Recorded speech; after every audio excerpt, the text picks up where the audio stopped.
पहला नजरिया मैंने बयान किया गुलू करने वाले लोग कि इस रात की फजीलत को इतना बढ़ा चढ़ाकर पेश किया कि इस रात का जो मेन मकसद है वो गायब हो गया और बिदात में लग गए कि इस रात की फजीलत का इनकार किया, इस रात का इनकार किया और कोई इबादत नहीं किया, सारी इबादत से महरूम होकर मस्जिद में घर में ताला लगाकर सो गए। ये दोनों नजरिया सही नहीं है। और तीसरा नजरिया यह है कि शब बरात की फजीलत को मानना, उसमें इबादत करना, गुलू नहीं करना, कोई खास शर्त नहीं लगाना, किसी तरह का कोई खास एहतमाम नहीं करना, खास इल्तिजाम नहीं करना, इसको इबादत की रात समझना, यह अहले सुन्नत वल जमात हनफी देवबंदी का अकीदा है। तो मुसलमान की तीन जमात हो गई। एक तो गुलू करती है, गुलू करने वाले कुछ भी कर सकते हैं, उनके यहां फिर कोई हद नहीं है, कोई लिमिट नहीं है।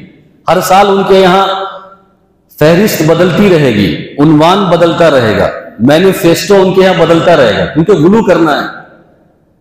तो उनकी मस्जिदों में और घरों में शब बरात के मौके से हर साल कुछ ना कुछ इजाफा होगा, कुछ ना कुछ बढ़ेगा।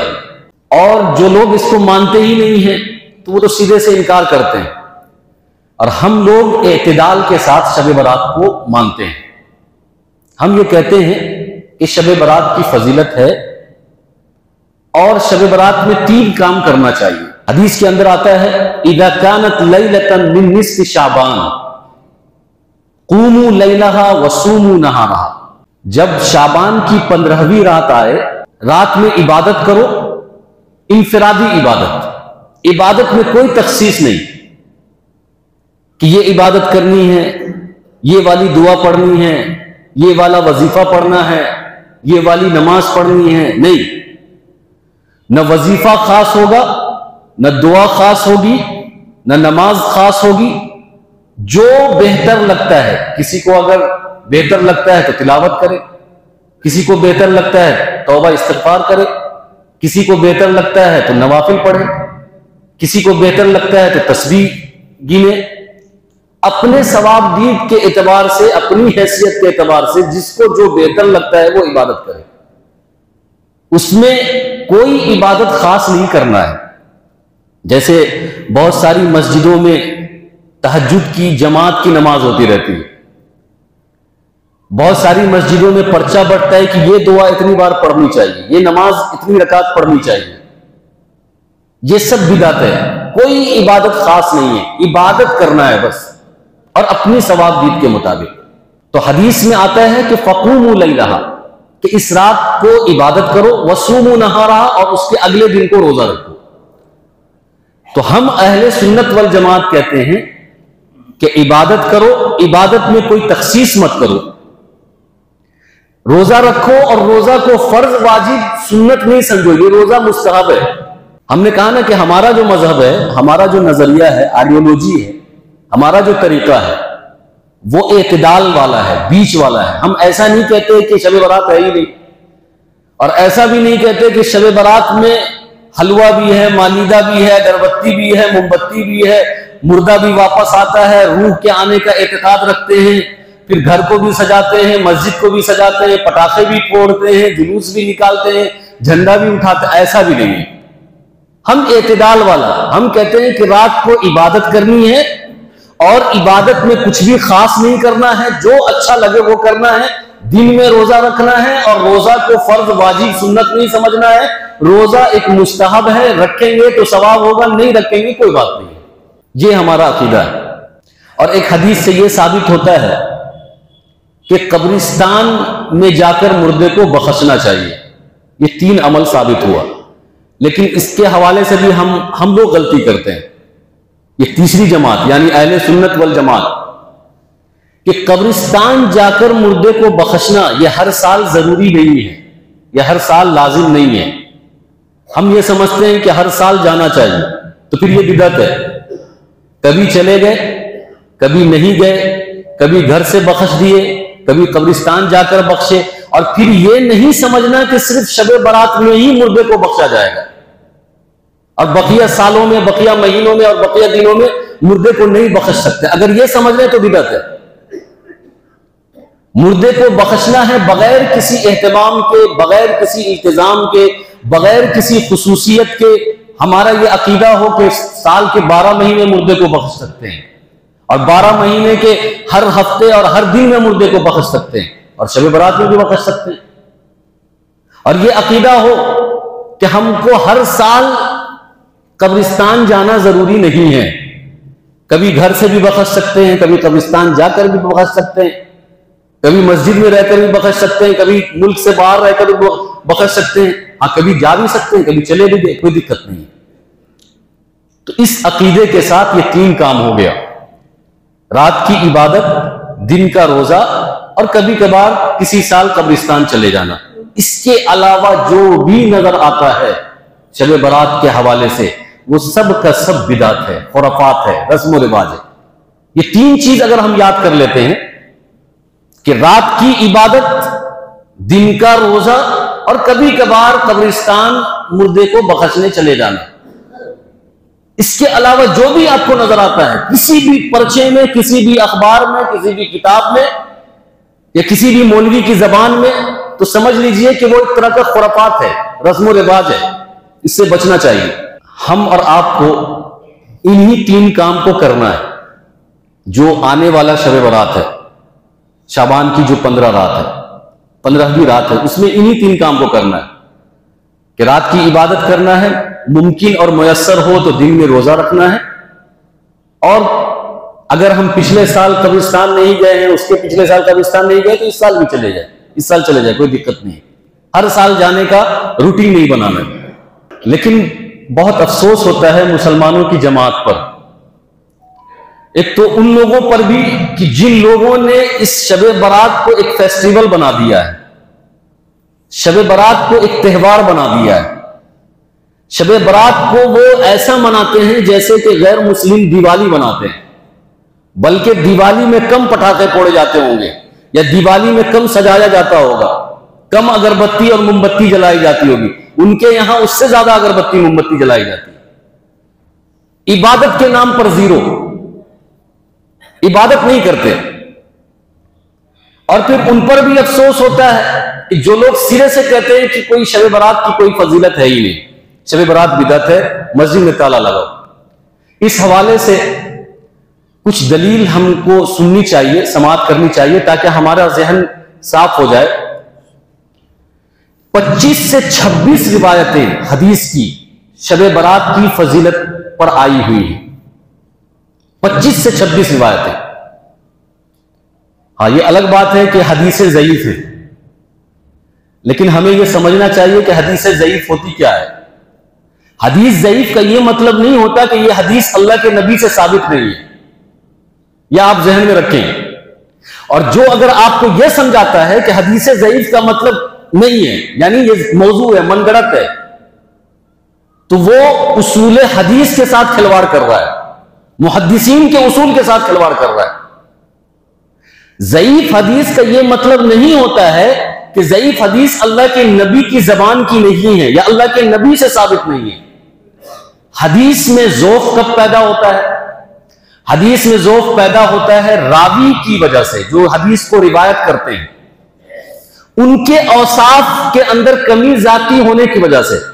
मिसाल के तौर पर एक हदीस एक रावी ने रिवायत की और उस रावी पर झूठ का तोहमत लग रहा है, उस रावी पर तोहमत लग रहा है कि इसका हाफिजा सही नहीं था, उस रावी पर तोहमत लग रहा है कि यह हदीसें गढ़ता था, उस रावी पर तोहमत लग रहा है कि यह अपने ऊपर के जो उस्ताद थे उसका नाम नकल नहीं कर रहा, उसका नाम जिक्र नहीं कर रहा, यह तदलीस करता है। और कभी हदीस ज़ईफ होती है सनद के एतबार से, कि सनद में कभी मुत्तसिल होता है, हदीस मुत्तसिल होती है, कभी मौकूफ होती है, कभी मुरसल होती है। ये उसूल हदीस की जबान है। बस आप ये समझिए कि कभी हदीस ज़ईफ होती है सनद के एतबार से, कि हदीस मुरसल हो गई, हदीस मौकूफ हो गई तो हदीस ज़ईफ है। और कभी रावी के अंदर कोई कमी आ गई तो इसकी वजह से हदीस ज़ईफ होती है। लेकिन इसका यह मतलब बिल्कुल नहीं होता कि वो हदीस अल्लाह के नबी से साबित नहीं है। हदीस अल्लाह के नबी से साबित होती है। अब ये बात अगर आपको समझ में आ गई तो आप ये समझिए कि 25 से 26 रिवायतें हदीस की शब बरात की फजीलत के ऊपर और आमाल के ऊपर आई हुई है। हम तो कहते हैं कि हाँ ज़ईफ हदीस है, मान लेते हैं, हम झूठ नहीं बोलते या गुमराह नहीं करते आवाम को या गलत बात नहीं बताते। हम कहते हैं कि 25 से 26 हदीसें हैं और सब की सब ज़ईफ हैं, और उसमें बहुत कुछ हदीसें ऐसी हैं जिसमें बहुत ज्यादा ज़ौक़ है, बहुत ज्यादा। हम मानते हैं जो लोग हदीस की बुनियाद पर यह कहते हैं कि शब बरात बिदअत है, शब बरात का इनकार करते हैं, उनके एक इमाम हैं अल्लामा नासिरुद्दीन अलबानी। अल्लामा नासिरुद्दीन अलबानी गैर मुक़ल्लिद के अहले हदीस के बहुत बड़े इमाम, कि उनका कौल हरफ अखीर होता है, उनकी बात हरफ अखीर होती है। और 100 साल पहले ये गुजरे हैं और हदीस पर इन्होंने बहुत काम किया है। इन्होंने सिलसिलतुल अहादीस ज़ईफ़ा, सिलसिलतुल अहादीस सहीहा, सिलसिलतुल अहादीस मौज़ूआ, ये सारी किताबें लिखी हैं। उन लोगों का मानना है कि ये बड़े माहिर थे, बड़े मुज्तहिद थे, हदीस का बहुत इल्म था। इमाम नासिरुद्दीन अलबानी अगर हाँ बोले तो अहले हदीस बोलते हैं हाँ, अगर ना बोले तो ये बोलते हैं ना। इमाम नासिरुद्दीन अलबानी बोले खड़े हो जाओ तो ये खड़े होंगे, बोले बैठ जाओ तो बैठ जाओ। इतनी अकीदत है इनको, इतनी बात मानते हैं ये। और ट्विस्ट ये है कि अल्लामा नासिरुद्दीन अलबानी कहते हैं कि शब बरात की एक हदीस नकल करते हैं और कहते हैं ये हदीस सही है। हालांकि हम किसी वजह से उसमें ज़ौफ़ करार देते हैं और फिर उस ज़ौफ़ को दूसरी हदीस से खत्म करते हैं, लेकिन इमाम नासिरुद्दीन अलबानी कहते हैं कि यह हदीस सही है। आप सोचिए कि जो उनके मानने वाले हैं, जो उनके मुतक़ीदीन हैं और जो उनकी इक्तिदा करते हैं, जो उनकी इत्तिबा करते हैं, जो उनकी हदीस पर एतबार करते हैं और उनकी जरह और तादील पर एतबार करते थे, उनको तो मानना चाहिए था। लेकिन इस मसले में वो इमाम नासिरुद्दीन अलबानी की बात नहीं मानते और कहते हैं कि शब बरात कोई चीज नहीं है, शब बरात बिदअत है और इसके मनाने वाले सब बिदअत हैं। वो हदीस कौन सी है मैं आपको सुनाता हूं। अल्लाह के नबी सल्लल्लाहु अलैहि वसल्लम फरमाते हैं यत्तलिउल्लाहु मिनल खल्क़ फी निस्फी लैलतिन मिन शाबान फयग़फिरु जमीअ खल्क़िही इल्ला मुशरिक व मुशाहिन। इस हदीस को इमाम नासिरुद्दीन अलबानी कहते हैं कि यह हदीस सही है, और हम कहते हैं कि 25-26 रिवायतें हैं, ये सारी की सारी ज़ईफ है। इसमें बाद के अंदर बहुत सारा ज़ौफ़ है, लेकिन जब ज़ईफ रिवायतें मुतअद्दिद तुर्क से आती हैं, मुतअद्दिद हवाले से आती है, मुतअद्दिद रावी से आती है, तो उस ज़ईफ का ज़ौफ़ खत्म हो जाता है और वो हसन के दर्जे को पहुंच जाता है। ये उसूल हमारा नहीं है, ये उसूल मुहद्दिसीन का है। और मुहद्दिसीन में छोटे बड़े, छोटे मुहद्दिस का नहीं, इमाम इब्ने हजर अस्क़लानी का, मुल्ला अली कारी का, सुफियान इब्ने उयैना का और सुफियान सौरी का, अब्दुल्ला इब्नुल मुबारक का और इमाम हाकिम का, इमाम ज़हबी का, इमाम शातिबी का और इमाम शाबी का, ये बड़े बड़े मुहद्दिसीन, चोटी के मुहद्दिसीन हैं। ये सब उनका ये उसूल है। इमाम दारक़ुतनी, इमाम दारमी, ये सब कहते हैं कि अगर ज़ईफ हदीस हो और वो मुख्तलिफ तुरुक से हो तो उसका ज़ौफ़ खत्म होता है और वो हसन के दर्जे को पहुंचता है। अब यहां तो 25-26 रिवायतें हैं। एक उसूल तो मुहद्दिसीन का ये है, और दूसरा उसूल मुहद्दिसीन का ये है कि फजीलत के बाब में ज़ईफ हदीस दलील पकड़ी जा सकती है। फजीलत के बाब में ज़ईफ हदीस से दलील पकड़ी जा सकती है, उससे एहतिजाज किया जा सकता है। अब यहां पर एक मसला और समझें। बहुत सारे लोग फ़ज़ाइल आमाल में आई हुई हदीस पर एतराज़ करते हैं। फ़ज़ाइल आमाल में बहुत सी हदीसें आई हैं, आपने कई लोगों के ज़बान से सुना होगा कि फ़ज़ाइल आमाल नहीं पढ़ो मुशरिक हो जाओगे, क्योंकि उसके अंदर हदीसें मनगढ़ंत आई हुई हैं और ज़ईफ हदीसें हैं, और इसी को लोग पढ़ते हैं, ज़ईफ हदीसों को पढ़ते हैं। इसलिए ये मुशरिक की किताब है, मोमिन की नहीं है, इसमें सही हदीसें नहीं है। उसका जवाब भी इसी के ज़िम्न में आप सुन लें। फ़ज़ाइल आमाल फजीलत वाली किताब है, फजाइल आमाल फजीलत वाले आमाल पर उभारने वाली हदीस से जिक्र करती हैं कि भाई आप नमाज, फजाइल आमाल में जो हदीसें आई हुई हैं वो नमाज को साबित नहीं करती, अहकाम को साबित नहीं करती, अकीदे को साबित नहीं करती। वो ये कहती है कि नमाज जो पहले से साबित है हदीस से, कुरान से, अगर उसको पढ़ोगे तो इतना सवाब होगा, उसकी ये फजीलत है। तो फजीलत के बाब में मुहद्दिसीन ये कहते हैं कि अगर ज़ईफ हदीस दो चार मिल जाती है तो वो फजीलत के बाब में दलील बन सकती है और उससे एहतिजाज किया जा सकता है, उसको दलील बनाया जा सकता है। ये हमारा या किसी और का उसूल नहीं है, ये तमाम मुहद्दिसीन और किबारे मुहद्दिसीन का उसूल है। अब हम मानते हैं इस बात को कि फजाइल अमाल में बहुत सारी हदीसें ज़ईफ हैं, हमें गिनाने की जरूरत नहीं है या बताने की जरूरत नहीं है, हम तस्लीम करते हैं, मानते हैं कि फजाइल अमाल में बहुत सी हदीसें ज़ईफ हैं, लेकिन ये ज़ईफ हदीस फजीलत के बाब में आई हुई है, ये ज़ईफ हदीस फजीलत को बताने के लिए आई हुई है, ये ज़ईफ हदीस अकीदे को साबित करने के लिए नहीं आई, ये ज़ईफ हदीस अहकाम को साबित करने के लिए नहीं आई है, ये ज़ईफ हदीसें फजीलत के बाब में फजीलत बताने के लिए आई है। और मुहद्दिसीन कहते हैं कि जब फजीलत के बाब में कोई हदीस आए तो उसको कबूल किया जाएगा, तो गलती क्या है इसमें, गलत क्या है इसमें, हरज क्या है। ठीक इसी तरीके से आप ये समझिए कि शबे बरात एक फजीलत की चीज है कि शबे बरात में आप इबादत करेंगे तो इतना सवाब होगा, तो ये फजीलत का बाब है, अकीदे का बाब नहीं है। आप इबादत नहीं करेंगे तो आपको मुजरिम करार नहीं दिया जाएगा, आप अगर करेंगे तो सवाब होगा, आपकी बख्शिश होगी, आपकी दुआएं कबूल होगी। ये बख्शिश की रात है, ये मगफिरत की रात है, और ये इस्तिग़फ़ार की रात है, ये रहमत की रात है, ये बरकत की रात है। ये सब का ताल्लुक फजीलत से है, अकीदे से नहीं है। तो मुहद्दिसीन ने कहा है कि जिस आमाल के अंदर फजीलत बयान हो रहा हो उसमें ज़ईफ हदीस चल सकती है। तो शब बरात की 25-26 हदीस को हम ज़ईफ मानते हैं, फजीलत का बाब है, चल सकती है, दलील पकड़ी जा सकती है।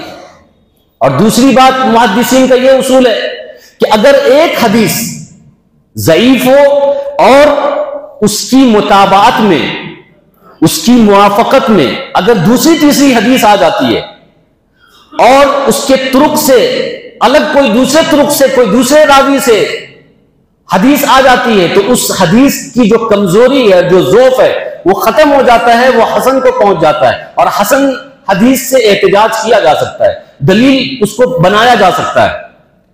इसलिए मेरे भाई, आज के जमाने में लोगों को गुमराह करना बहुत आसान है और लोग इस तरह का जुमला फेंक फेंक के लोगों को गुमराह करते हैं कि भाई ज़ईफ हदीस आई है शब बरात में, क्यों इबादत करना, ज़ईफ हदीस आई है फज़ाइल आमाल में, क्यों इसको पढ़ना।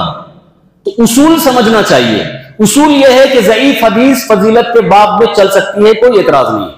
अब अगर कोई मौलवी चीखता रहे, बोलता रहे, बताता रहे, कान नहीं धरना है, उस पर कान धरने की जरूरत नहीं है। मुहद्दिसीन ने एक उसूल तय कर दिया तो हमें उस उसूल के हिसाब से इस चीज को मानना होगा, मानते रहना है। अगर आपको यह बात समझ में आ गई हो तो मैं आखिरी बात अब कहता हूं, जो ये पूरी तकरीर का खुलासा और निचोड़ है, वो ये है कि अभी तक जो आपने समाअत किया है वो ये समाअत किया है कि शब बरात इबादत की रात है। ये याद रहे, शब बरात इबादत की रात है, शब बरात जागने की रात नहीं है। अगर जागना मकसूद है तो बेहतर है आप सो जाइए। अगर कोई आदमी शब बरात जाग कर गुजारता है, कोई फजीलत नहीं है, कुछ भी फजीलत नहीं, कुछ नहीं मिलेगा उसको। और हम में से अक्सर मुसलमान हमारी तरफ के हों या दूसरी जमात की तरफ के हों, या बरेलवी हो या अहले हदीस हो या देवबंदी हो, वो शब बरात में जागते तो हैं, वो शब बरात को जागने वाली रात समझते हैं कि ये रात में जागना है। कुमकुमे लगा दिया, लाइटिंग वाइटिंग लगा दी, घर को रोशन कर दिया, मस्जिद को रोशन कर दिया, अब बैठे हुए हैं चौपाल पे, आराम से गुफ्तगू कर रहे हैं, पंचायत कर रहे हैं, बातें कर रहे हैं। 1 बजा दिया, 2 बजा दिया, तहज्जुद के वक्त जाकर सो गए, ना फजर की नमाज पढ़ी ना कुछ। तो हमारे जहन में यह बात होनी चाहिए कि शब बरात इबादत की रात है। इबादत अगर हमें करनी है तो हम जागें, इबादत अगर हम नहीं कर सकते तो फिर किस्सा कहानी से, लायानी बातों से, फजूल बातों से बेहतर है कि इशा की नमाज पढ़ के सो जाएं और सुबह फजर की नमाज पढ़ें उठकर। ये ज्यादा बेहतर है, ये ज्यादा बेहतर है उन आदमी के लिए, उस आदमी के लिए कि फजर की नमाज पढ़े और इशा की नमाज पढ़े, ये ज्यादा बेहतर है। लेकिन अगर कोई लायानी चीजों में अपना वक्त गुजार देता है, कैरम बोर्ड खेलने में वक्त गुजार देता है, किस्सा कहानी में अपना वक्त गुजार देता है, इस गली में उस गली में और रेसिंग करने में और गाड़ी दौड़ाने में और बाइक ले जाने में और वहां जाने में यहां जाने में वक्त गुजार देता है, चाय चुट्टा में वक्त गुजार देता है, चाय पीने पिलाने में वक्त गुजार देता है, तो ऐसे लोगों के लिए बेहतर यह है कि भाई इस रात में जागने से अच्छा है कि आप सो जाओ, सो जाओ बेहतर है। जितना जल्दी सो जाओ उतना अच्छा है। फितना मचाने से अच्छा, शोर मचाने से अच्छा और शरारत करने से अच्छा, खबासत मचाने से अच्छा कि आप सो जाइए, इस पर ज्यादा सवाब होगा। जागने की जरूरत नहीं है। इसलिए ये रात जागने की नहीं है, ये रात इबादत की है। हम सबको कहने सुनने ज्यादा अमल की तौफीक अता फरमाए। आमीन। वाखिर दावाना अल्हम्दुलिल्लाह।